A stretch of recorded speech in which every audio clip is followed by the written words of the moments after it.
ಹಾಗಾಗಿ ಸುಮಾರು ಒಳ್ಳೊಳ್ಳೆ ಸಿನಿಮಾಗಳು. ಆಮೇಲೆ ನಮ್ಮ ಕೆ.ಡಿ. ಸಿನಿಮಾ ಅಂತೂ ಪ್ರೇಮ್ ಸರ್ದು ಮೈ ಗಾಡ್!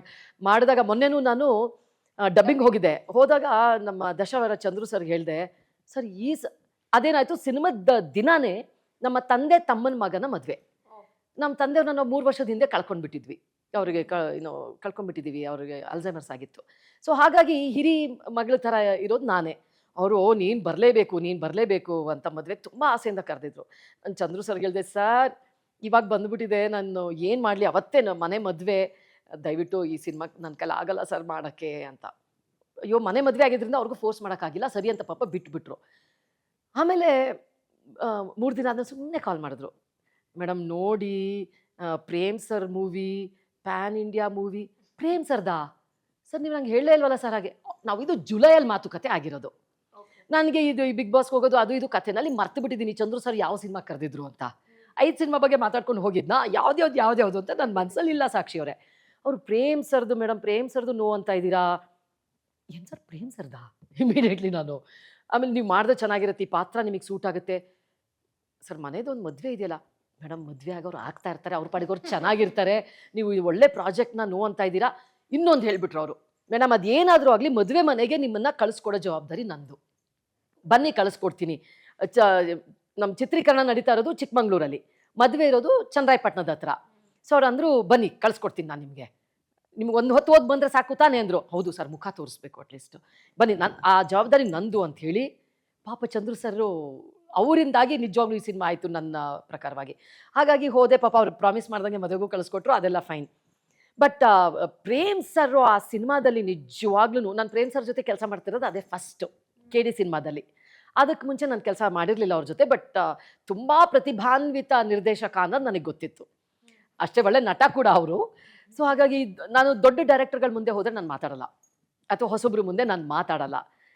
ಅವ್ರ ಹತ್ರ ನಮ್ದೇನಪ್ಪ ಇರುತ್ತೆ ಮಾತು, ಅಷ್ಟು ಅಚೀವ್ ಮಾಡಿರೋರು ಅಂದ್ಕೊಂಡು ಸುಮ್ಮನೆ ಇರ್ತೀನಿ. ಆದರೆ ಬೆಳಗ್ಗೆ ಹೋದಾಗ ಕೆಲಸ ಶುರು ಮಾಡೋದಕ್ಕೆ ಮುಂಚೆ ನಿರ್ದೇಶಕರಿಗೆ ನಮಸ್ಕಾರ ಹೇಳ್ತೀವಲ್ಲ, ಹೋಗಿ ಹೇಳಿದಾಗ ಅವರು ಆ ಒಂದು ನಗುಮುಖದಲ್ಲಿ ನೋಡಿ ವಾಪಸ್ಸು "ನಮಸ್ಕಾರ ಮೇಡಮ್, ಚೆನ್ನಾಗಿದ್ದೀರಾ" ಅಂದಿದ್ದು ನನಗೆ ಎಷ್ಟೋ ವರ್ಷಗಳ ಪರಿಚಯ ಅನಿಸ್ಬಿಡ್ತು. ಕೆಲವ್ರ ಜೊತೆ ಹಾಗೆ ಅನ್ಸುತ್ತೆ, ನಿಮಗೂ ಆಗಿರಬೇಕು ಗೊತ್ತಾ? ಕೆಲವ್ರ ಜೊತೆ ಎಷ್ಟು ವರ್ಷಗಳಿದ್ರೂ ಪರಿಚಯನೇ ಇಲ್ಲ ಅಂದವ್ರ ಥರ ಇರ್ತೀವಿ. ಇನ್ನು ಕೆಲವ್ರ ಜೊತೆ ಹಲೋ ಹೇಳಿದ ತಕ್ಷಣ ಓ ಇವ್ರ ಬಗ್ಗೆ ನಮ್ಗೆ ಎಷ್ಟೋ ವರ್ಷದಿಂದ ಗೊತ್ತಪ್ಪ ಅನ್ನೋ ಥರ ಆ ಫೀಲಿಂಗ್ ಬಂದ್ಬಿಡ್ತು ನನಗೆ. ಕನೆಕ್ಷನ್ ಕೆಲಸ ಮಾಡುವಾಗ್ಲೂ ಎಷ್ಟು ಫ್ರೀ ಅನ್ಸೋದು ಅಂದರೆ. ಆಮೇಲೆ ಪ್ರೇಮ್ ಸರ್ ಏನು ಗೊತ್ತಾ, ಎಲ್ಲ ಡೀಟೇಲು ಹೇಳ್ತಾರೆ ನಿಮಗೆ. ನಿಮ್ದು ಎಷ್ಟಿದೆಯೋ ಅಷ್ಟೇ ಹೇಳ್ಬಿಟ್ಟು ಹೋಗಲ್ಲ. ಅದ್ರ ಹಿಂದೆ ಮುಂದೆ ಏನಿದೆ, ಅದರಿಂದ ನೆಕ್ಸ್ಟ್ ಎಫೆಕ್ಟ್ ಏನು, ಇದ್ರ ಜೊತೆಗೆ ಮ್ಯೂಸಿಕ್ ಸೇರಿದಾಗ ಏನಾಗುತ್ತೆ, ಇದ್ರ ಜೊತೆ ಈ ಎಫೆಕ್ಟ್ ಸೇರಿದಾಗ ಏನಾಗುತ್ತೆ, ಆಗ ನಿಮ್ಗೊಂಥರ ಹೇಗೆ ಹುಮ್ಮಸ್ಸು ಬರುತ್ತೆ ಅಂತ ಅಂದರೆ ನಿಮಗೆ ವಾವ್ ಅನ್ಸುತ್ತೆ. ಸೊ ಆ ರೀತಿಯಾದಂಥ ವ್ಯಕ್ತಿತ್ವ ಪ್ರೇಮ್ ಸರ್. ಆಮೇಲೆ ಇನ್ನೊಂದೇನು ಗೊತ್ತಾ, ಪ್ರೇಮ್ ಸರ್ ಅವರಿಗೆ ಕೆಲಸದ ಟೈಮಲ್ಲಿ ಹಸಿವಾಗಲ್ಲ. ಅವರಿಗೆ ಬೆಳಗಿನ ತಿಂಡಿ ಆಗಲಿ, ಮಧ್ಯಾಹ್ನದ ಊಟ ಆಗಲಿ, ರಾತ್ರಿ ಏನು ಅವರಿಗೆ ಕೆಲಸ ಅಂದರೆ ಹುಚ್ಚು. ಕೆಲವರಿಗೆ ಅವ್ರ ಪ್ರೊಫೆಷನ್ ಮೇಲೆ ಎಂಥ ಒಂದು ತುಡಿತ ಇರುತ್ತೆ ಅಂತ ಅಂದರೆ ಅದು ಕಾಣಿಸ್ಬಿಡ್ತು ನನಗೆ. ಒಂದೊಂದ್ಸಲ ನಾವೇ ರೇಗಿಸಿದ್ದುಂಟು. ಸರಿ, 3ನೇ ದಿನದಷ್ಟರಲ್ಲಿ ಸ್ವಲ್ಪ ಕ್ಲೋಸ್ ಆಗಿರ್ತೀವಲ್ಲ, ಸೊ ನೆಕ್ಸ್ಟ್ ಏನು ಮಾಡೋಣ ಸರ್, ನೆಕ್ಸ್ಟು ತಿಂಡಿ ಮಾಡಿದ್ರೆ ಬೆಟರ್ ಏನೋ ಅಂತ. ಹೌದು, ಆಗಲೇ ತಿಂಡಿಗೆ ಟೈಮ್ ಆಗ್ತಾ ಅನ್ನೋರು ನೋಡಿದ್ರೆ ಆಗಲೇ 9:30, 9:45 ಆಗಿರೋದು. ಅವರಿಗೆ ಹಸಿವೆ ಆಗಲ್ಲ. ಅಯ್ಯೋ, 1, 2, 3. ಆಮೇಲೆ ಈಸ್ ಅ ಪರ್ಫೆಕ್ಷನಿಸ್ಟ್. ಅವ್ರು ಅಂದ್ಕೊಂಡಿದ್ದು ಹಾಗೆ ಬರಲಿಲ್ಲ ಅಂತಂದರೆ ಬಿಡಲ್ಲ. ಸೊ ಅಂಥ ನಿರ್ದೇಶಕರಿಂದ ಕಲಿಯೋದು ತುಂಬ ಇರುತ್ತೆ ಸಾಕ್ಷಿ ಅವರೇ.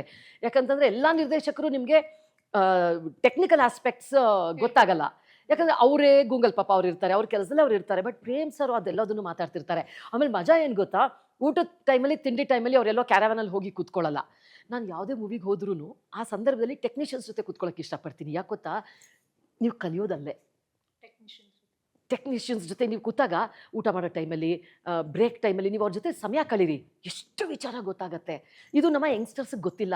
ಬ್ರೇಕ್ ಕೊಟ್ಟ ತಕ್ಷಣ ಓಡೋ ಕ್ಯಾರವಾನ್ ಕೂತ್ಬಿಡ್ತಾರೆ, ಕ್ಯಾರವಾನಿಗೆ ತಿಂಡಿ ತರಿಸ್ಕೊಂಡು ಬಿಡ್ತಾರೆ, ಒಬ್ಬೊಬ್ಬರೇ ಕೂತ್ಕೊಂಡು ತಿಂತಾರೆ.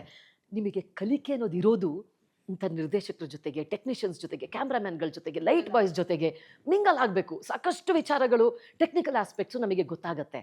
ಸೊ ಹಾಗಾಗಿ ಒಂದಿನ ಸ್ವಲ್ಪ ಹುಷಾರಿರಲಿಲ್ಲ ಅಂತ ತಿಂಡಿಗೆ ಹೋಗಿರಲಿಲ್ಲ. ಸರೇ ಬಂದುಬಿಟ್ರು ಪಾಪ. ಏನು ಮೇಡಮ್ಗೆ ಹುಷಾರಿಲ್ವಾ ನೋಡಿ, ಏನು ಅಲ್ಲಿಗೆ ತಂದು ಕೊಡೋ ರಸಮ್ ರೈಸು.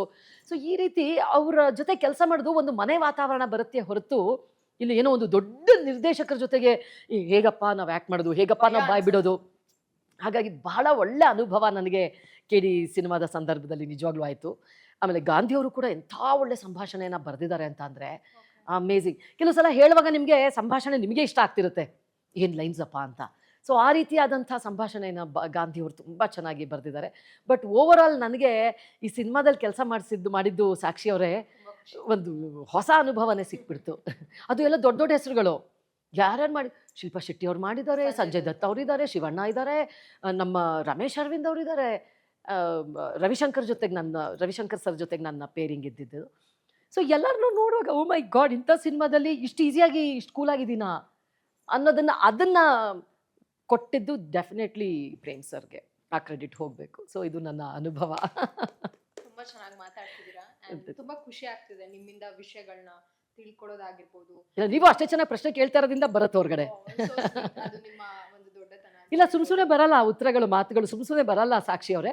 ಸೊ ನೀವು ಅದನ್ನ ಯಾವ ರೀತಿ ಎಕ್ಸ್ಟ್ರಾಕ್ಟ್ ಮಾಡ್ತಿದ್ದೀರಾ ಆ ರೀತಿ ಬರುತ್ತೆ. ಅಂಡ್ ತುಂಬಾ ಜನ ದೊಡ್ಡ ದೊಡ್ಡ ಡೈರೆಕ್ಟರ್ಸ್ ಆಗಿರ್ಬೋದು, ಟೆಕ್ನಿಷಿಯನ್ಸ್ ಹೇಳ್ತಿರ್ತಾರೆ, ಹೌದು ನೀವು ಹೇಳ್ದಂಗೆ ಶೂಟಿಂಗ್ ಸೆಟ್ ಅಲ್ಲಿ ಒಂದಷ್ಟು ಜನ ಆಕ್ಟರ್ಸ್ ಆಗಿರ್ಬೋದು, ಆಕ್ಟರ್ಗಳಾಗಿರ್ಬೋದು, ಇವಾಗ ಬರುವಂತ ನ್ಯೂ ಕಮರ್ಸ್ ನಮ್ಮಂತವ್ರು ನಮಗೆ ಗೊತ್ತಿರಲ್ಲ. ಇವಾಗ ಹಿಂಗೆಲ್ಲ ಹ್ಯಾಕ್ ಮಾಡ್ಬಿಡ್ತೀವಿ, ಹೋ ನಾವ್ ಹಿಂಗೆ ಇರ್ಬೇಕು, ಯಾಕಂದ್ರೆ ಒಂದಷ್ಟು ಜನ ನೋಡಿರ್ತೀವಲ್ಲ, ಹೋ ನಾವ್ ಹಿಂಗೆ ಮೇಂಟೈನ್ ಮಾಡ್ಬೇಕು ಅನ್ನೋ ಫೀಲ್ ಅಲ್ಲಿ ಇರ್ತೀವಿ. ಬಟ್ ಒಂದಷ್ಟು ಜನ ಡೈರೆಕ್ಟರ್ಸ್, ಟೆಕ್ನಿಷಿಯನ್ಸ್, ನಿಮ್ಮಂತ ದೊಡ್ಡ ದೊಡ್ಡ ಆರ್ಟಿಸ್ಟ್ ಗಳು ಹೇಳ್ತಾರೆ ಇಲ್ಲ ಮೇಡಮ್ ನಿಮಗೆ ಅದು ನಿಮ್ಮ ಒಂದು ದೊಡ್ಡ ಗುಣ. ಅದೇ ಏನೇ ಅಚೀವ್ ಮಾಡಿದ್ರು ನಾನು ಏನು ಮಾಡಿಲ್ಲ ಅನ್ನೋದು ನಿಮ್ಮ ಒಂದು ದೊಡ್ಡ ಗುಣ. ಬಟ್ ನೀವು ಆಲ್ರೆಡಿ ಅಚೀವ್ ಮಾಡಿದೀರಾ, ಅದು ನಮಗೆ ಗೊತ್ತು. ಸೊ ಹಾಗಾಗಿ ನೀವು ದೊಡ್ಡವರೇ.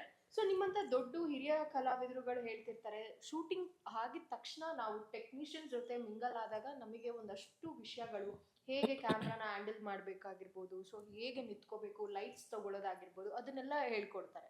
ಸೊ ಅದನ್ನ ನೀವು ಇವತ್ತು ಹೇಳಿದ್ದು ಇನ್ನೊಂದಷ್ಟು ಜನ ನ್ಯೂ ಕಮರ್ಸ್ಗಾಗಿರ್ಬೋದು, ಒಂದಷ್ಟು ಜನ ಕಲಾವಿದರಿಗೆ ಹೆಲ್ಪ್ ಆಗುತ್ತೆ ಅಂತ ಅನ್ಸುತ್ತೆ ನನಗೆ. ಇಲ್ಲ, ನೀವು ತುಂಬಾ ಒಳ್ಳೆ ಪಾಯಿಂಟ್ನ ಹಿಡಿದು ಹೇಳಿದ್ರಿ. ಅಂದ್ರೆ ಯಂಗ್ಸ್ಟರ್ಸು ಈ ರೀತಿಯಾಗಿ ಇರಬೇಕು ಅಂತ. ನಿಜ ನಿಜ ನಿಜ, ತುಂಬ ಒಳ್ಳೆ ಪಾಯಿಂಟ್ ಹೇಳಿದ್ರಿ ನೀವು. ಅದು ನನಗನ್ಸುತ್ತೆ ಕೋಳಿಯಿಂದ ಮೊಟ್ಟೆಯಿಂದ ಕೋಳಿನೋ ಗೊತ್ತಿಲ್ಲ. ಒಂದ್ಸಲ ಯಾವುದೋ ಒಂದು ಸಿನಿಮಾದಲ್ಲಿ ಮೈಸೂರಲ್ಲಿ ಶೂಟಿಂಗ್ ಮಾಡ್ತಾ ಇದ್ವಿ. ಮಠ ಏಪ್ರಿಲ್ಲು, ಬೇಸಿಗೆ ಎಂಥ ಶೆಕೆ ಇರುತ್ತೆ ಏಪ್ರಿಲ್ ಎಂಡಲ್ಲಿ ಅಂತ ನಿಮಗೆ ತುಂಬ ಚೆನ್ನಾಗಿ ಗೊತ್ತು. ಅದು ಕಾಲ್ ಶೀಟ್ ಇದ್ದಿದ್ದು ಮಧ್ಯಾಹ್ನ 2 ಗಂಟೆಯಿಂದ ಮಧ್ಯರಾತ್ರಿ 2 ಗಂಟೆವರೆಗೂ. ಸೊ ನನಗೆ ಸ್ವಲ್ಪ ಪಂಕ್ಚುಯಾಲಿಟಿ ಜಾಸ್ತಿ, ಈ NCC ಎಲ್ಲ ಜಾಸ್ತಿ ಇದ್ದಿದ್ದರಿಂದ ಪಂಕ್ಚುಯಾಲಿಟಿ ಜಾಸ್ತಿ. 2 ಗಂಟೆ ಅಂತಂದರೆ 1:30ಗೆ ಹೋಗಿ ಕೂತ್ಬಿಡ್ಬೇಕು, ಆ ಥರ ಸ್ವಲ್ಪ ನಾನು ಹೋಗಿದ್ದೀನಿ. ಕೂತಿದ್ದೀನಿ, ಕ್ಯಾರವ್ಯಾನು ಆನ್ ಆಗಿಲ್ಲ, ಜನ್ರೇಟ್ರು ಬೆಂಕಿ ಹತ್ಕೊಂಡಂಗಿದೆ ಅಲ್ಲಿ. 2 ಗಂಟೆ ಅಂತಂದರೆ ಒಂದು 2:30 2:30 ಶಾರ್ಟ್ ಶುರುವಾಗ್ಬಿಡುತ್ತೆ. ನಾನು ರೆಡಿ ಆಗಿಬಿಡ್ಬೇಕು, ಮೇಕಪ್ಪು ನಾನೇ ಮಾಡ್ಕೊಳ್ಳೋದು, ಕಾಸ್ಟ್ಯೂಮ್ನ. ಇದು ನೋಡಿದ್ರೆ ಜನ್ರೇಟ್ರ್ ಆನ್ ಆಗಿಲ್ಲ, ಸೊ ಕ್ಯಾರವ್ಯಾನ್ ಆನ್ ಆಗಿಲ್ಲ, ಮೇಕಪ್ಪಿಗೆ ಕನ್ನಡಿ ಇಲ್ಲ. ಏನಪ್ಪ ಗುರು ಇದು ಮಾಡಲಿ ಅಂತ ಹೋಗಿ ಮ್ಯಾನೇಜರ್ಗೆ ಕೇಳಿದೆ, ಸರ್ ಒಂಚೂರು ಆನ್ ಮಾಡಿಸ್ತೀರಾ ಕ್ಯಾರವ್ಯಾನು, ಮೇಕಪ್ ಮಾಡ್ಕೊಂಡು ಬಿಡ್ತೀನಿ, ಡೈರೆಕ್ಟ್ರ್ ಬಂದ ಮೇಲೆ ನಂಗೆ ರೆಡಿ ಆಗೋದು ಇಷ್ಟ ಇಲ್ಲ. ಯಾವಾಗಲೂ ನಾನು ಅದೊಂದು ಫಾಲೋ ಮಾಡ್ತೀನಿ ಸಾಕ್ಷಿ ಅವರೇ, ಡೈರೆಕ್ಟ್ರ್ ಬರೋದಕ್ಕೆ ಮುಂಚೆ ನಾನು ರೆಡಿಯಾಗಿ ಕೂತ್ಬಿಡ್ಬೇಕು. ಸಮಾಧಾನ, ಅವ್ರು ಕರಿತಾರೋ ಬಿಡ್ತಾರೋ ರೆಡಿಯಾಗಿ ಕೂತ್ಕೊಂಡ್ಬಿಡ್ಬೇಕು ನಾನು. ಸೊ ಅವರಿಗೆ ಹೇಳಿದಾಗ ಏನು ಉತ್ತರ ಬಂತು ಗೊತ್ತಾ ಸಾಕ್ಷಿ ಅವರೇ, ಮೇಡಮ್ ಹೀರೋಯಿನ್ ಬಂದಮೇಲೆ ಜನ್ರೇಟರ್ ಆನ್ ಆಗುತ್ತೆ ಅಂದರು. ಸರಿ ಫೈನ್, ರೆಡಿ ಆಗಲ್ಲ, ಕೂತ್ಕೋತೀನಿ, ಇನ್ನೇನು ಮಾಡಲಿ, ಹೊರಗಡೆ ಚೇರ್ ಹಾಕೊಂಡು ಕೂತಿದ್ದೆ, ಗಾಳಿನಾದರೂ ಬರುತ್ತೆ ಅಂತ. ಕ್ಯಾರವ್ಯಾನ್ ಕೂತ್ಕೊಳ್ಳೋಕೆ ಚಾನ್ಸೇ ಇರಲಿಲ್ಲ, ಬೆಂಕಿ ಹತ್ಕೊಂಡು ಇರುತ್ತೆ ಸಮ್ಮರಲ್ಲಿ. ಸೊ ಡೈರೆಕ್ಟ್ರು ಬಂದರು, ಅವ್ರು ಏನು ಮೇಡಮ್ ರೆಡಿ ಆಗಿಲ್ವಲ್ಲ ಅಂತಂದರು. ಸರ್ ಇದು ಕ್ಯಾರವ್ಯಾನ್ ಆನ್ ಆಗಿಲ್ಲ ಸರ್, ಜನ್ರೇಟರ್ ಆನ್ ಆಗಿಲ್ಲ ಅಂದೆ. ಹೌದಾ, ಯಾಕೆ ಅಂದರು. ಹೀರೋಯಿನ್ ಬಂದಮೇಲೆ ಆನ್ ಮಾಡ್ತಾರಂತೆ ಸರ್ ಅಂದೆ. ನನಗೆ ಹಿಂದೆ ಮುಂದೆ ಎಲ್ಲ ಚಾಡಿ ಹೇಳೋದು ಅದು ಇದು ಆ ಥರದ್ದೆಲ್ಲ ಇಲ್ಲವೇ ಇಲ್ಲ, ಏನಿದೆಯೋ ಅದು ನೇರ ದಿಟ್ಟ. ಹೀರೋಯಿನ್ ಬಂದಮೇಲೆ ಆನ್ ಮಾಡ್ತಾರಂತೆ ಸರ್ ಅಂದೆ. ಕ್ಲಾಸ್ ತಗೊಂಡ್ರು. ಹಾಗಾದರೆ ಬೇರೆಯವ್ರ ಆರ್ಟಿಸ್ಟ್ ಅಲ್ವಾ, ಬೇರೆಯವ್ರ ಮನುಷ್ಯರೇ ಅಲ್ವಾ? ಈ ರೀತಿಯಾದ ತಾರತಮ್ಯವನ್ನು ಹುಟ್ಟಿಸೋದೇ ಕೆಲವು ಜನಗಳು. ಆಮೇಲೆ ಹೇಳ್ತಾರೆ ಅವ್ರು ಬದಲಾಗಿದ್ದಾರೆ, ಇವರು ಬದಲಾಗಿದ್ದಾರೆ. ಇಲ್ಲ, ಎಲ್ಲರನ್ನೂ ಒಂದೇ ಥರ ನೋಡಿ ಅಲ್ವಾ. ಒಂದೇ ಒಂದು ಸಿನಿಮಾದಲ್ಲಿ ಒಂದು ಲೀಡ್ ರೋಲ್ ಮಾಡಿದ ತಕ್ಷಣ ಅಂತ ಮಾಡಿದ ತಕ್ಷಣ ಪಾಪ ಹುಡುಗಿ ನೆಕ್ಸ್ಟ್ ಟೈಮು ಅದನ್ನೇ ಎಕ್ಸ್ಪೆಕ್ಟ್ ಮಾಡುತ್ತೆ ಪಾಪ ಅಲ್ವಾ. ಬಟ್ ಒಂದೇನು ಅಂತಂದರೆ ಮೇಡಮ್, ನಾನು ಎಷ್ಟು ಜನ ಏನೇ ಥರ ನೋಡಿದ್ರು ನನ್ನ ತನವನ್ನು ನಾನು ಬದಲಾಗಿಲ್ಲ. ನೋಡಿ, ಇನ್ನು ಕೈ ಕಾಲು ಗಟ್ಟಿಮುಟ್ಟವಾಗಿದೆ, ಇಷ್ಟೆಲ್ಲ ಕೆಲಸ ಮಾಡ್ತೀನಿ. ನಾನು ಯಾವುದೇ ಶೂಟಿಂಗ್ ಹೋದಾಗ್ಲೂ ಪಾರ್ಕಿಂಗ್ ಲಾಟಿಂದ ಶೂಟಿಂಗ್ ಸೆಟ್ ಒಳಗಡೆಗೆ ನನ್ನ ಲಗೇಜ್ ನಾನೇ ತೊಗೊಂಡು ಹೋಗ್ತೀನಿ, ಆಯಿತಾ. ಈಗ ಮನೆಯಲ್ಲಿ ಎತ್ತಾಕಲ್ವಾ, ಮನೆಯಲ್ಲಿ ಗಿಡಕ್ಕೆ ನೀರು ಹಾಕಲ್ವಾ ನಾನು. ಮೇಡಮ್ ಹಾಗೆ ಮಾಡಬಾರ್ದು, ನಿಮ್ಮ ವ್ಯಾಲ್ಯೂ ಕಡಿಮೆ ಆಗುತ್ತೆ ಅಂತ ಯಾರೋ ನಂಗೊಂದ್ಸಲ ಹೀರೋಯಿನ್ ಹೇಳಿದ್ರು. ನಂದು ಹೌದಾ, ಕಡಿಮೆ ಆಗಲಿ ಬಿಡಿ, ಇದನ್ನು ನೋಡಿ ನನ್ನ ವ್ಯಕ್ತಿತ್ವನ ಅಳಿಯೋದು ಅನ್ನೋದಾದರೆ ಅಳಿಲಿ ಬಿಡಿ.